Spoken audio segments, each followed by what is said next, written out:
Je me suis fait harceler pendant des années et c'est justement et précisément grâce à ça que j'ai réussi à générer plusieurs milliers d'euros dans mes deux business. Hello, si tu ne me connais pas, moi c'est Alexandra, je suis une entrepreneuse réunionnaise de 28 ans. J'entreprends depuis que j'ai l'âge de 22-23 ans et aujourd'hui j'avais envie de te partager la cause numéro 1 de mon succès, de ce qui a fait ma réussite dans mon activité. Et c'est très loin d'être une stratégie précise. Alors reste bien jusqu'à la fin de la vidéo pour que tu puisses comprendre vraiment les mécanismes que j'ai pu utiliser, les leviers que j'ai pu utiliser pour développer mes deux activités en ligne. Donc, pour remettre un peu les choses dans son contexte, je me suis fait harceler pour la personne que j'étais et que je suis. Comme tout harcèlement, tu me diras, il n'y a pas vraiment eu de cause fondée, il n'y a pas eu de fondement, tout simplement. C'était vraiment basé sur des faits qui auraient dérangé personne, en réalité, parce que je dérangeais personne, tout simplement, voilà. Concrètement, qu'est-ce qui s'est passé? Alors, ça a débuté quand j'étais au collège. C'est là où ça a vraiment commencé et ça a duré 2-3 ans à la suite. C'était pas non plus tous les jours, mais c'était plusieurs fois par semaine. Qu'est-ce qui s'est passé concrètement? Donc, au collège, il y avait un groupe de 3-4 filles que je connaissais pas du tout, mais qui étaient réputées dans le collège pour être des filles très bagarreuses, violentes, agressives. Je pense qu'on a tous eu ce genre de personnes-là dans notre école, que ce soit au primaire, au collège ou au lycée, ou même plus. Des gens où il fallait pas trop les côtoyer de près, parce que ça pouvait très vite partir en bagarre pour vraiment un détail, un grain de sel dans la machine. Donc, concrètement, les premières remarques qui m'ont été faites, donc les premières critiques, d'abord c'était des critiques, c'était sur mon physique. Ok, pour la petite anecdote, comme je l'ai dit dans l'intro, je suis réunionnaise. Donc, je suis métisse, j'ai du sang noir, ok? Et quand j'étais plus jeune, j'étais beaucoup plus bronzée que ça. Je pense que c'est aussi le fait que je sortais souvent à la plage, etc. Mais bref, là, j'ai le teint un peu plus hâlé. Mais quand j'étais plus jeune, j'avais vraiment la peau plus foncée. J'étais pas noire, mais j'étais plus foncée que là. À la même période où j'étais au collège, j'avais ma cousine aussi qui était pas dans la même classe que moi, mais qui était aussi présente dans mon collège. On s'entendait très bien et du coup, je me suis fait amie avec ses potes, etc. Donc ça se passait très bien avec ma cousine, il n'y avait pas de souci là-dessus. Et vu qu'en dehors, du coup, on se voyait, ma cousine et moi, pour les repas de famille, etc. Son père, du coup, qui est mon oncle, du coup, donc mon parrain même, m'appelait Mini Biscotte. Ok, c'est un petit surnom qu'on se donnait. Me demandez pas pourquoi, j'ai plus le contexte du tout, ça fait tellement longtemps. Et en fait, j'ai une grande sœur, on l'appelle elle Biscotte, et vu que moi je suis la petite, on m'appelle Mini Biscotte, et c'est encore le cas aujourd'hui. Vu qu'on m'appelait comme ça dans les réunions de famille, et que c'était son père du coup qui m'appelait comme ça, forcément c'était devenu une habitude, et donc elle m'appelait comme ça au collège aussi. Pour les personnes qui connaissaient, on va pas dire que j'étais connue non plus de tout le collège, mais ma cousine avait quand même une certaine popularité, et donc on savait, quand on parlait de Mini Biscotte, on savait à peu près, en tout cas dans son entourage, qui j'étais. Ces fameuses 3-4 filles-là ont eu écho de ça. Et comme je vous ai dit juste avant, j'avais une peau un peu plus foncée, et donc les critiques qui ont été faites, ça a commencé, comme je vous ai dit, sur mon physique, et donc on a commencé à m'appeler Mini Biscotte grillée. Ok, ça peut paraître anodin comme ça peut paraître un peu oh vas-y c'est drôle, sauf que quand c'est fait de la bouche de ce genre de personnes et que tu connais très bien leur intention, et surtout quand c'est dit avec une attitude derrière, avec des gestes précis, avec un regard précis, avec un ton précis, tu sais très bien que c'est pas juste une blague pour te charrier un peu, et que c'est vraiment du coup, déjà même si ce serait une blague pour te charrier comme ça, ce serait hyper déplacé. Okay, mais t'as senti que vraiment là, la volonté c'était de nuire, ou en tout cas c'était de blesser, c'était de faire du mal. Donc ça a commencé par ça. Autre chose aussi, j'en ai déjà parlé dans une autre de mes vidéos, j'ai un tic avec mes cheveux, donc comme tu vois j'ai les cheveux bouclés, et depuis que je suis en maternelle, ok, j'ai développé ce qu'on appelle un tic, je sais pas si c'est un tic ou un toc, mais en gros c'est un... Pour les personnes, donc un TOC, si vous ne savez pas ce que c'est un trouble obsessionnel compulsif. Donc quand j'étais petite, et même encore aujourd'hui ça m'arrive, de contracter certains membres dans un certain ordre. Et tant que tu n'as pas contracté ces membres-là, tu fais pas autre chose. Ça peut paraître très bizarre, mais je pense que vous avez déjà entendu parler de ça. Ça se manifeste beaucoup chez les personnes angoissées, stressées, et c'était mon cas depuis que j'étais toute petite. Je ne saurais pas expliquer non plus pourquoi, mais j'étais une enfant très angoissée, stressée, très peureuse aussi. Donc j'ai développé ces tics, voire même ces tocs-là. Donc contracter les membres, d'abord la droite puis la gauche. Et je me rappelle aussi quand j'avais une réflexion du coup, et que je devais savoir si c'est oui, si c'est non. Je sais pas d'où ça vient, mais en fait j'essayais de communiquer à mon âme, mon esprit, qu'on doit dire non ou qu'on doit dire oui. Et donc, pour envoyer ce signal-là à moi-même, à mon intérieur, je sais que c'est un peu perché. Si la réponse était non, je contractais le gauche. Si ma réponse était oui, je contractais le droit. Ok. Autre chose aussi, j'étais très obsessionnelle sur plein de choses. Ma mère, du coup, me coiffait quand j'étais petite. Elle faisait en fait des chignons, ok. Ils n'étaient pas forcément droits tout le temps. Donc en fait, je mesurais avec mes doigts, voir si de cette distance-là et cette distance-là, si mes doigts du coup étaient à même distance ou pas. Et si c'était pas à la même distance, devinez qui piquait une crise de nerfs avec sa mère, c'est Bibi. Les tics avec mes cheveux ont commencé vraiment à cette période précise-là. Je pouvais pas sortir si mes tresses ou mon chignon était pas droit. Et il y a un jour de ça, et même moi je me rappelle très bien, et même mes parents aussi se rappellent très bien de cet événement-là précis. Et parfois ils me regardent encore aujourd'hui en souriant avec un peu de nostalgie, de dire t'as encore ces tics-là aujourd'hui. En fait un jour, c'était à mon père de me coiffer. On sait très bien que les pères n'ont pas la même agilité avec les cheveux que les mamans, ok. Donc lui il s'est dit, moi je fais pas de chignon, je sais pas faire, je vais faire 2 couettes là, et je vais laisser ses cheveux comme ça. Je vais juste l'enrouler avec mes doigts pour que ça forme une espèce de boucle, et je mets pas de crème, rien du tout. On m'a envoyé à l'école comme ça, et c'était le jour du coup de ma photo de classe, en maternelle, je me rappelle. Du coup... Avec la photo, c'était dans la matinée ou l'après-midi, mais bon, bref, la chaleur, le fait de jouer, etc. La boucle que mon père a formée avec son doigt là commençait à partir, ok. J'avais pas les boucles aussi définies que ça à l'époque. Du coup, moi, pour être belle sur la photo et pas avoir les cheveux mal fouqués comme on dit à La Réunion, je redessinais la boucle avec mon doigt pour que dans la photo, ça paraisse encore bien bouclé et que je sois encore bien coiffée, bien belle pour les photos. Voilà d'où vient mon tic pour les cheveux.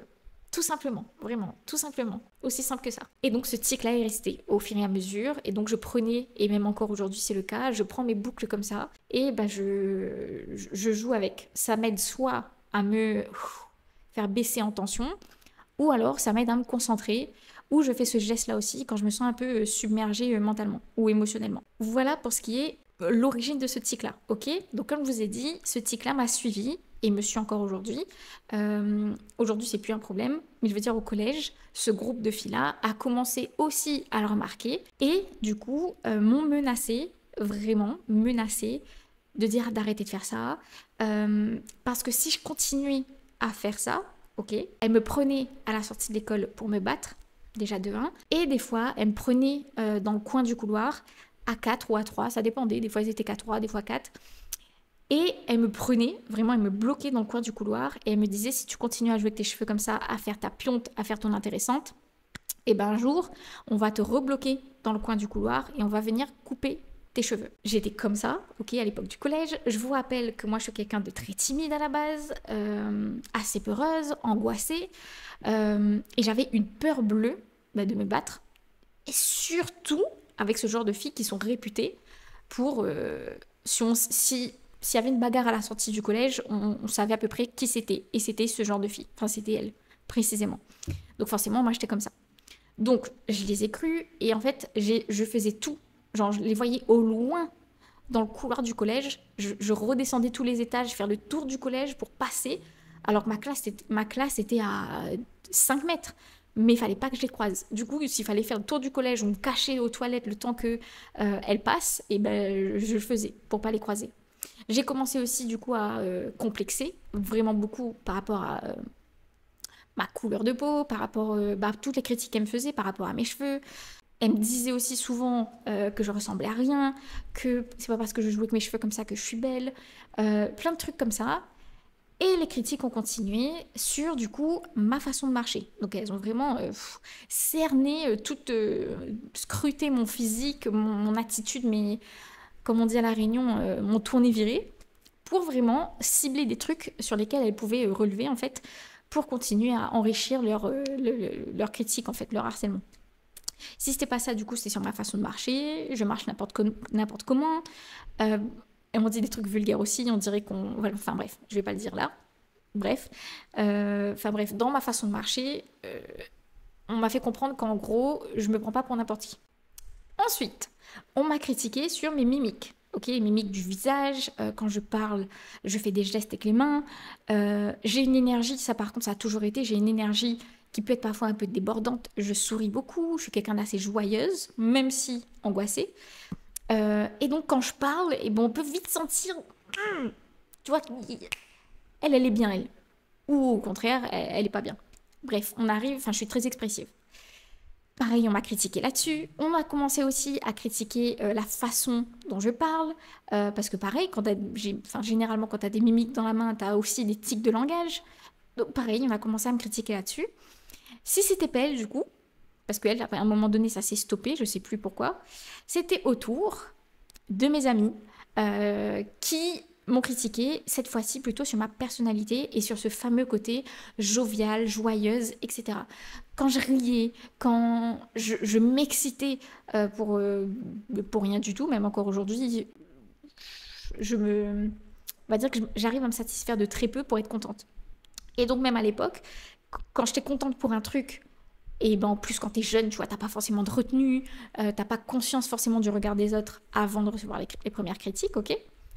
Et donc, quand elle me faisait ces remarques-là, elle me disait mais t'es gênante à tout le temps être bien comme ça, arrête de faire en plus, arrête de faire en trop, t'es fatigante, t'es chiante, t'es pas comme nous, etc., etc. Je traînais avec des personnes qui finalement me ressemblaient pas du tout.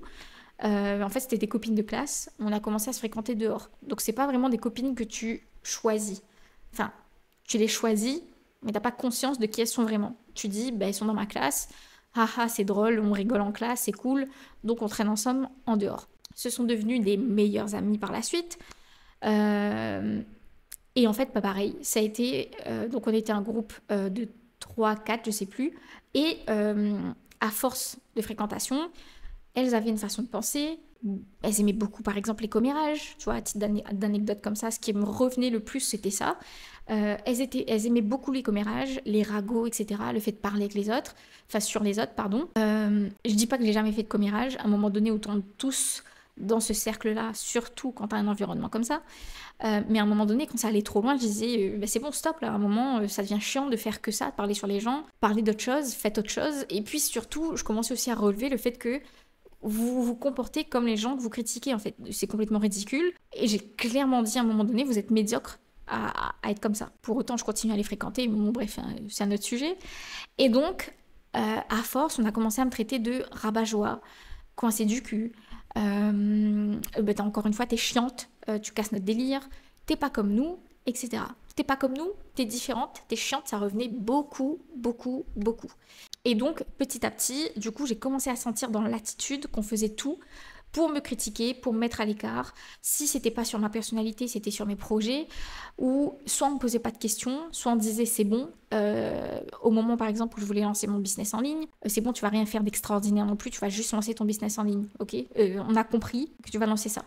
Mais on s'intéressait jamais vraiment à moi, on me posait plus de questions, ok? Et dès que je commençais à mettre le sujet de mes projets ou de ma vision sur la table, ouais. Bref, on parlait de quoi encore? Voilà, c'était ça. Et pareil, à un moment donné aussi, on a dit que, encore une fois, j'étais trop expressive, trop joyeuse et en même temps pas assez comme eux. Donc comme j'ai dit, le côté introverti, j'arrivais pas à me mélanger à tout le monde, à blaguer avec tout le monde, à m'ouvrir à tout le monde, à discuter avec tout le monde, et elle oui. Donc ça encore une fois, ça a été très très critiqué et c'est pour ça aussi qu'on m'a mise à l'écart. Et à un moment donné, je les ai complètement virées de ma vie, évidemment.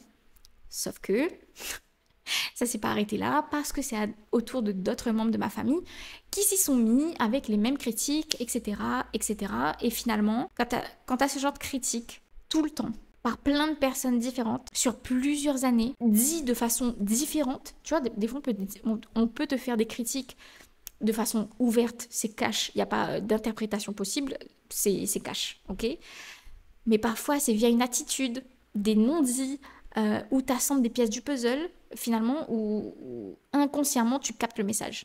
Donc finalement, quand on te répète le message, comme ci, comme ça, d'une autre façon, de l'autre façon, et de cette façon-là, etc., à un moment donné, tu commences à croire qu'ils ont raison, et moi c'est ce que j'ai pensé, c'est moi qui suis chiante, pour une raison ou pour une autre, pour une raison que j'ignore, je mérite d'être critiquée, je mérite d'être mise à l'écart, elles ont raison, je vaux rien, en tout cas je vaux pas grand-chose, et je me suis vraiment imprégnée de toutes ces critiques-là, de tous ces regards de travers, de toutes ces messes basses, de tous ces rejets. Et j'ai commencé vraiment à me dire, mais en fait, je suis trop et en même temps, pas assez. Pas assez bien pour être acceptée, pas assez bien pour ouais, voilà, être acceptée comme je suis. Et en même temps, trop expressive, trop émotif aussi. C'est ce qu'on m'a dit aussi. Que je ressentais les émotions trop fortes, que j'étais rabat-joie, que j'étais chiante à chaque fois à exprimer ce que je voulais, que je jouais trop à la gentille, parce que je suis très empathique, et donc du coup j'arrive parfois à ressentir aussi ce que l'autre ressent, même quand il ne s'exprime pas clairement. À travers une expression du visage, une énergie qui n'est pas la même que d'habitude, des gestes qui ne sont pas faits d'habitude. T'arrives à cerner généralement ce genre de choses. Donc moi, quand c'était le cas, j'ai essayé de m'intéresser à la personne. Qu'est-ce qu'il y a, ça va pas, je peux t'aider, je peux être là pour toi. Elle, c'était pas leur kiff non plus, ou en tout cas, elle sélectionnait le genre de personne avec qui elle voulait être comme ça. Et donc moi, je t'ai catégorisée comme celle qui était trop gentille, lèche-cul, trop émotif, trop fragile, trop, comme on dit à La Réunion, gros cœur. Il y a un terme pour ça en français, je sais plus ce qu'on dit. Trop susceptible, voilà. C'est ça la signification en français. Que j'étais trop susceptible parce que je prenais trop les choses à cœur. Et ça, je l'ai longtemps, tellement longtemps, porté comme un handicap. Et donc, comme chaque humain, ok, à un moment donné, tu veux être accepté par le groupe. Tu veux arrêter de te sentir rejeté. Tu veux enfin être accepté. Et donc, moi, ce que j'ai cru et ce que beaucoup de personnes pensent devoir faire pour être accepté, c'est de changer. Donc, je me suis tue. J'étais silencieuse.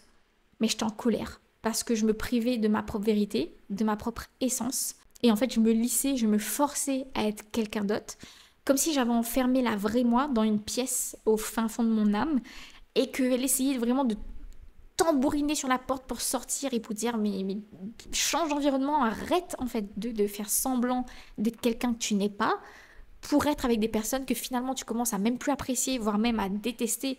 Parce qu'avec le temps, je me suis rendu compte que ces personnes-là, c'était aux antipodes des personnes que je voulais ressembler, que je voulais côtoyer.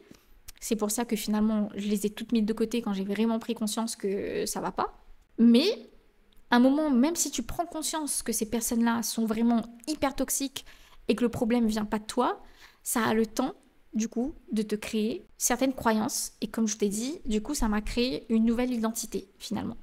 Et donc, pendant un certain temps, j'étais entre, mais moi je veux pas être cette fille-là, j'étais pas comme ça avant, et entre, non je suis comme ça, je suis nulle, je vaux pas grand-chose, voire même pour dire je vaux rien, j'en fais trop, je suis pas assez bien, etc., etc. Et donc du coup, à un moment donné, ok, on a évolué, on évolue tous, donc, on grandit, je veux dire, évoluer, pas tous, on a grandi, et donc du coup, à un moment donné, je suis partie au lycée, puis à la fac, puis études supérieures, etc., etc.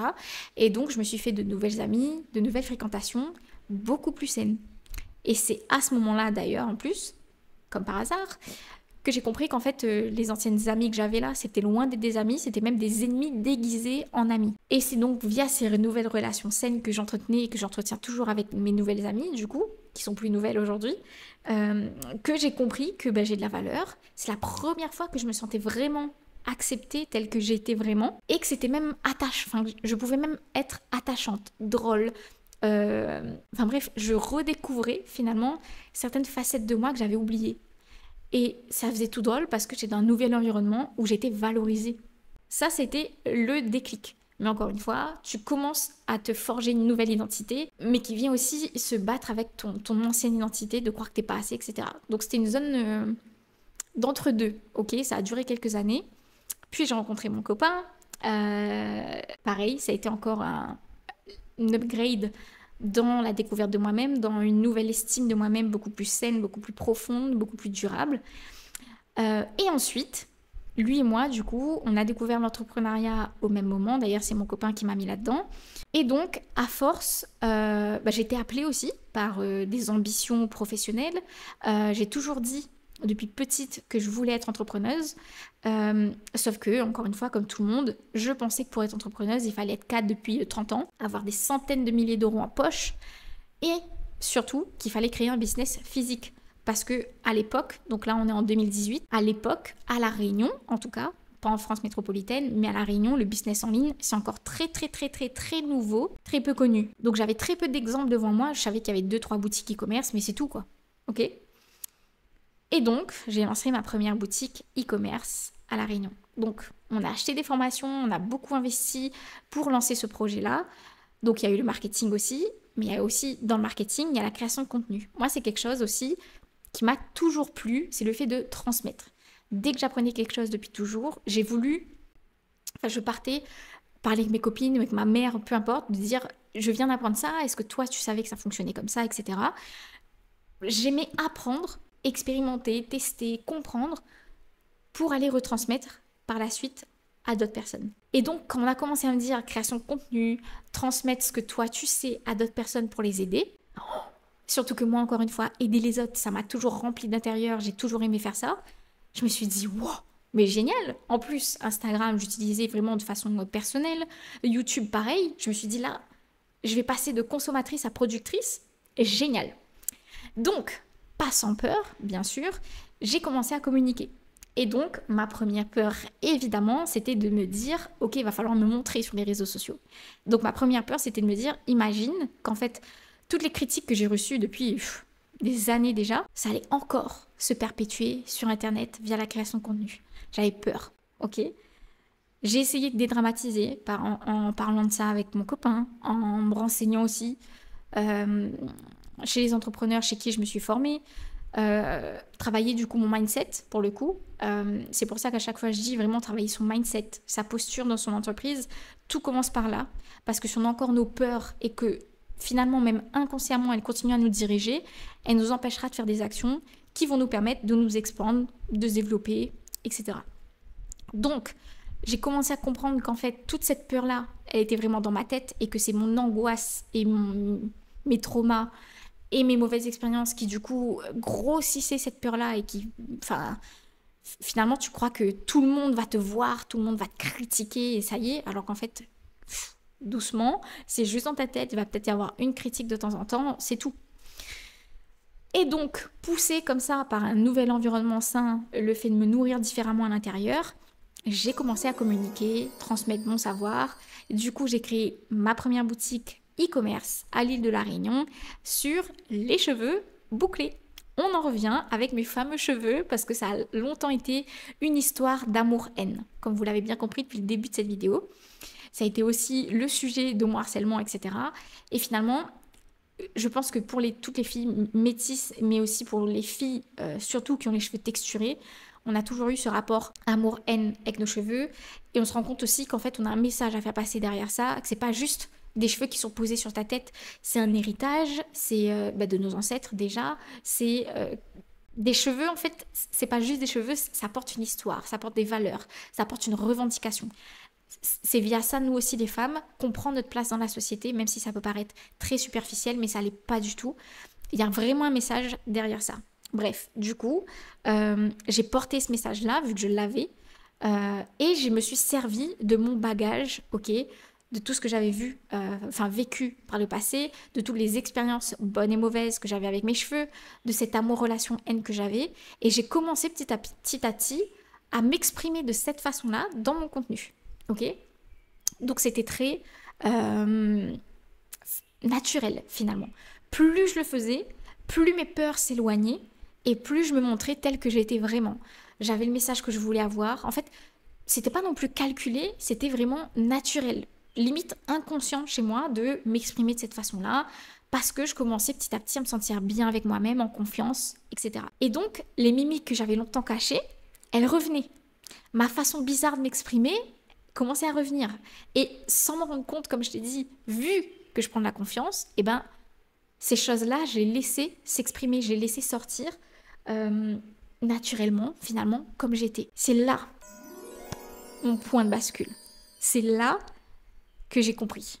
J'ai commencé à recevoir un, puis deux, puis trois DM, commentaires, retours de façon générale, de me dire, et je vais vous mettre des extraits là qui s'afficheront dans la vidéo, de me dire, j'ai capté tout de suite ton énergie, et moi c'est pour ça que je te suis. Il y a un truc chez toi que j'arrive pas à expliquer, mais qui m'a attiré, qui me plaît, et c'est pour ça que moi je te choisis, et que je te choisirai encore et encore. Et donc il y a des gens qui venaient chez moi commander mes produits, pas pour les produits en eux-mêmes, bien sûr les produits étaient de qualité, répondaient à un besoin, etc. Mais ils venaient chez moi, ok, parce que j'avais des concurrents sur le marché. Je n'étais pas la première réunionnaise à créer une boutique en ligne de produits capillaires. Mais ils venaient chez moi, même si j'avais déjà des concurrents installés depuis longtemps. Ton énergie, c'est ça qui m'a le plus plu. Je me suis reconnue à travers ta personnalité. J'ai l'impression de me voir en fait quand tu t'exprimes, parce qu'on partage les mêmes visions. On a eu le même rapport avec nous-mêmes par le passé. Je suis encore comme ça aujourd'hui. Limite, il y a des gens qui venaient me dire que mon contenu, c'était une thérapie pour eux. Parce qu'ils arrivaient à soigner finalement leurs blessures vis-à-vis d'elles-mêmes, leur estime d'elles-mêmes, leurs cheveux, etc. À travers mon contenu. Que mon message leur faisait du bien. Et que surtout, mon énergie, et ça même encore aujourd'hui dans cette activité-là, à chaque fois que je demande à mes clientes pourquoi vous êtes venus chez moi, le truc qui revient, ton énergie, ta façon d'expliquer les choses qui... Finalement, c'est une façon bien à toi d'expliquer les choses, ok? T'as une façon de penser particulière, mixée à ton énergie. Moi, c'est ça qui fait que je suis venue chez toi. Et j'ai encore aujourd'hui, comme dans ma première activité, des clientes qui venaient, qui commandaient déjà parce qu'elles me choisissaient moi et qui sont revenues et qui reviennent encore. Et c'est là que je me suis dit, attends, doucement. Donc déjà là, j'ai évincé de nouvelles personnes, les anciennes amies toxiques là, tout cet entourage déchet. Et je suis en train de me rendre compte que je suis en train de prendre confiance en moi, donc déjà en changeant d'environnement. Donc ça aussi c'est quelque chose. Si aujourd'hui on te critique sans cesse, après je suis d'accord, il y a des choses qu'on doit améliorer chez nous, qui sont peut-être problématiques pour d'autres personnes, on doit parfois se remettre en question et modifier certains comportements s'ils sont mauvais. Je suis pas en train de dire qu'il faut jamais se remettre en question. Mais je suis en train de dire que si les gens sont en train de remettre ton identité en question et qu'ils refusent de t'accepter comme tu es, là, c'est une mauvaise remise en question. C'est pas à toi de changer, c'est à ton environnement de changer. En tout cas, tu dois changer d'environnement. Tu dois pas changer aux gens, demander aux gens de changer. Tu dois changer d'environnement. Pas de personnalité, pas d'identité. Changer d'entourage. Petite parenthèse fermée. Et donc du coup, déjà là, j'avais ce nouveau cercle vertueux qui se créait. Et en plus, quand j'ai vu que c'était mes abonnés, mes clients, qui venaient me dire que tout ce pourquoi j'ai été critiquée jusqu'à maintenant était exactement ce qui est en train de me faire réussir dans mon activité. Le déclic vraiment choquant limite que j'ai eu, j'étais en mode attends, je comprends plus rien là. On m'a critiqué pour ça depuis Mathusalem. Et aujourd'hui, c'est ça qui est en train de me faire réussir. Donc, passé cette phase du coup d'excitation, etc., j'ai commencé vraiment, comme je t'ai dit, à prendre conscience que c'est ça, en fait, qui me drivait le plus, transmettre et surtout être moi-même. C'est là où, du coup, j'ai compris que c'est ça qui faisait ma réussite. Mon activité a très bien fonctionné dès le début. J'ai gardé cette activité-là pendant 3 à 4 ans, presque 4 ans même. Je pense même que ça a fait 4 ans. Ouais, je pense que ça fait 4 ans. Parce que j'ai arrêté en 2023 et j'ai commencé fin 2018, début 2019. Donc quasiment 4 ans. Et donc du coup, je me suis dit, ok, là j'ai pris conscience de ce qui fait la réussite déjà d'un entrepreneur. C'est pas juste le produit qu'il vend. Ok, c'est oui aussi le marketing. C'est aussi surtout la personne qui est derrière et qui tu décides de montrer. Ok. Et donc du coup, quand j'ai compris que c'est ça que je voulais transmettre à d'autres entrepreneuses, j'ai créé cette activité-là et donc ce compte, ce qui m'amène devant toi aujourd'hui. Et je me suis rendu compte que j'étais en train de créer un business à mon image, un espace, finalement un monde dans lequel j'ai toujours voulu être, mon propre monde. Attirer des gens qui résonnent avec moi, qui partagent les mêmes valeurs, qui ont les mêmes peut-être particularités, ou en tout cas qui ont des particularités et qui veulent le valoriser, même si c'est pas les mêmes que moi. C'est créer un espace en fait où j'avais plus besoin de me brider pour être prise au sérieux. incroyable quand tu te rends compte de ça. C'est un espèce de... Tu te sens libéré d'un poids énorme qui te pesait sur les épaules depuis des années déjà. Et donc, le côté de me montrer moi-même, sans jamais me brider, sans jamais me taire, sans jamais cacher qui j'étais, sans jamais faire semblant d'être quelqu'un que je suis pas, j'ai compris que je pouvais enfin réussir en étant pleinement moi-même, sans jamais renier qui je suis vraiment au fond de moi. Et c'est exactement ça qui m'a fait réussir, et c'est exactement ça qui te fera réussir aussi, et surtout en 2025, ou encore jusqu'à maintenant, on pouvait mettre la stratégie comme raison numéro 1 pour faire réussir un entrepreneur ou une entrepreneuse. Aujourd'hui, les gens ont compris que une stratégie, c'est simple, ok? Tout le monde déjà utilise les mêmes stratégies. Donc, si toi, tu as du mal à prendre conscience de ça aujourd'hui, pose-toi la simple question. Pourquoi, ok? Si vraiment c'est la stratégie qui fait réussir, pourquoi certains entrepreneurs réussissent et pourquoi d'autres échouent? Si c'est qu'une question de stratégie, alors, c'est qu'il y a bien une dimension humaine, personnelle, là-dedans. On est bien d'accord? Cette question-là, déjà, t'aidera à prendre conscience que juste la stratégie, ça suffit pas pour faire fonctionner une activité. Et donc, ce que j'ai envie que tu comprennes là à travers mon expérience, c'est que ce que tu es en train de cacher actuellement est exactement ce qui peut te faire réussir. Ce que tu es en train de cacher actuellement, c'est peut-être ce que ton client, enfin en tout cas ton potentiel client, attend de voir chez toi pour acheter chez toi. Ce que tu caches, c'est sûrement ce levier-là qui te fera réussir. C'est ça qui fait ta force. C'est ça qui fait ta différence sur ton marché. C'est ce qui fait ta magie et finalement ton pouvoir d'attraction, ton magnétisme pour les autres. Et finalement, j'ai fait de ce rejet ma singularité, ma raison numéro 1 de la réussite dans mes 2 activités. Et maintenant, j'aide mes clientes à faire pareil, à identifier ce qui fait leur unicité, leur force, leur différence, leurs atouts, à valoriser leur histoire, les anecdotes qu'elles ont vécues, qu'elles soient bonnes ou moins bonnes, à l'assumer et à en faire une marque de fabrique dans leur business et dans leur marché. Et je suis convaincue que toi aussi, tu as cette petite pépite en toi là qui demande juste à être découverte, puis valorisée, puis exposée aux yeux de tous de façon totalement assumée. Et comme je l'ai dit, à en faire ton levier de réussite. Et dans mon accompagnement individuel, c'est exactement ce que je t'aide à trouver, à valoriser et à exploiter. Cette particularité qu'on t'a reprochée depuis des années, ce truc qu'on a essayé de faire taire chez toi parce que ça dérangeait, mais qui peut devenir ton atout le plus puissant, et ben moi je t'aide à en faire le cœur battant de ta communication, de ton business, et à le transformer en un contenu puissant et magnétique. Et comme on appelle ça finalement, à en faire, assumons-le, ta signature sur ton marché. Et après ça, t'as plus aucune crainte de te faire doubler par ChatGPT parce que mes clientes peuvent avoir les conseils que je donne via ChatGPT, mon concurrent m'a copié, mon concurrent dit la même chose, blablabla. Bla bla bla. En 2025, c'est plus du contenu informationnel qu'on cherche. On cherche des personnes authentiques à suivre, on cherche des leaders à suivre. Et quand tu exploiteras ce truc-là en toi, tu te placeras en position de leader.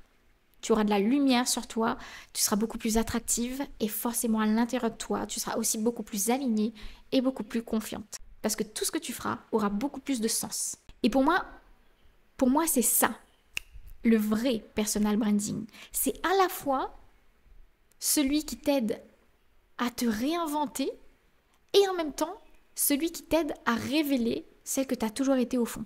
Pour impacter encore plus, pour faire passer ton message aux gens qui ont besoin de l'entendre, pour que ton produit ou ton service impacte les autres, pour que toi tu aies plus de sens, pour que tu sois beaucoup plus aligné, beaucoup plus excité avec ce que tu fais, pour toutes ces raisons-là, qu'elles soient intrinsèques ou qu'elles soient tournées vers les autres. Et d'ailleurs, c'est le but d'un entrepreneur, c'est de servir les autres sans jamais s'oublier soi-même. Et donc, développer ton activité sans t'épuiser, sans être dans la confusion, sans être dans la dispersion, sans être dans la comparaison. Et tout ça, c'est ce que je t'aide à faire dans CEO Mood. C'est le nom de mon accompagnement individuel sur 3 mois, CEO Mood, parce que comme je t'ai dit, le but, c'est de retrouver ce qui fait ta puissance, ok, c'est de retrouver une certaine forme aussi de leadership, ou en tout cas de la construire, pour encore une fois, comme je t'ai dit, prendre ta place, la place qui te revient de droit, que tu mérites amplement sur ton marché. Et donc, si c'est ce genre de business que tu as envie de développer, réserve ton appel avec moi. C'est un appel qui dure 30 à 40 minutes, c'est un appel offert pour qu'on puisse discuter de ton projet, que je puisse voir aussi si tu es le profil de personne que je veux aider et ensuite de voir comment on peut travailler ensemble. Le lien se trouve juste dans la description, c'est le premier lien qui apparaît. Clique dessus et réserve ton rendez-vous selon tes disponibilités. Cette vidéo s'arrête ici. J'espère vraiment que mon expérience a pu au moins résonner avec toi, qu'elle a pu te faire du bien, qu'elle a pu te rassurer peut-être sur certaines choses. N'hésite pas à venir me dire en commentaire ce que ça a créé chez toi. Je serais curieuse de connaître un peu plus aussi l'histoire des gens qui me suivent. Parce que je sais aussi qu'il y a plein de gens qui se retrouvent encore dans cette situation aujourd'hui, à pas être acceptés par les autres et du coup à se forcer d'être quelqu'un qu'ils sont pas juste pour être acceptés. Parce qu'ils ont trop peur finalement d'assumer qui ils sont, de peur de se retrouver tout seul, de peur de pas être validé par les autres. Vous passez à côté de votre vie en faisant ça, vraiment. Donc j'espère que cette vidéo vous aura fait du bien. De mon côté, merci d'être arrivé jusque-là. Bravo aussi parce que cette vidéo est quand même assez longue. On se retrouve dans la prochaine vidéo et voilà. Abonne-toi à la chaîne, n'oublie pas. Et on se retrouve très bientôt. Ciao!